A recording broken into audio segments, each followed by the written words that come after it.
پچھلے انبیاء جب آتے تھے امتوں کے اندر، آدم علیہ السلام سے لے کر جناب عیسیٰ علیہ السلام تک، ان کی نبوت کی نشانیوں میں سے ایک نشانی یہ تھی کہ ان کے دائیں ہاتھ پر مہر بنی ہوئی ہوتی تھی۔ مستدرک امام حاکم کی یہ روایت۔ مگر میرے آقا علیہ السلام کی مہر نبوت آقا علیہ السلام کی پشت پر آپ کے دونوں کندھوں کے درمیان موجود تھی۔ نقطہ کیا ہے کہ جب تک پیغمبر آتے رہے، نبی آتے رہے، تو ان کی نبوت کی نشانی دائیں ہاتھ پر ہوتی تھی، اور جب وہ نبی آ گئے کہ جن کے بعد کسی نبی نے نہیں آنا تھا، آخری نبی آ گئے، تو پھر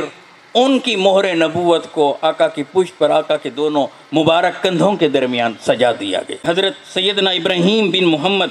جو کہ مولا علی کرم اللہ وجہہ کی اولاد سے ہیں، وہ روایت کرتے ہیں، جامع ترمذی کی روایت کتاب المناقب سے، کہ مولا علی کرم اللہ وجہہ فرماتے ہیں بین کتفیہ خاتم النبوت وہو خاتم النبیین، کہ آقا علیہ السلام کی مہر نبوت آقا علیہ السلام کے دونوں مبارک کندھوں کے درمیان تھی، اور آقا علیہ السلام آخری نبی۔ اور حضور علیہ السلام سے بھی یہ سوال پوچھا گیا کہ یا رسول اللہ، باقی انبیاء ان کے تو دائیں ہاتھ پر مہر نبوت ہوتی تھی، تو آپ کی پشت پر کیوں؟ تو آقا علیہ السلام نے فرمایا تھا اس لیے کہ میرے بعد اب کسی نبی اور رسول نے نہیں آنا، لا نبی بعدی ولا رسول،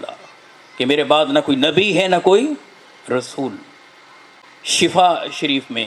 قاضی ایاز مالکی رحمہ اللہ تعالی علیہ وہ لکھتے ہیں کہ سیدنا جابر رضی اللہ تعالیٰ عنہ کو رسول اللہ صلی اللہ علیہ وسلم نے اپنی سواری پر اپنے پیچھے بٹھایا،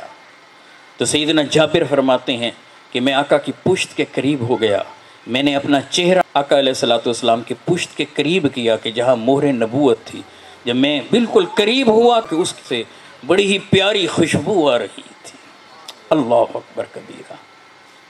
صحیح مسلم میں بھی یہ موجود ہے کہ آقا علیہ السلام کی مہر نبوت پر سیاہ تل تھے، بہت ہی حسین اور خوبصورت لگتے تھے۔ یہ ہے کہ بعض روایات کے اندر کہ وہ جو مہر نبوت تھی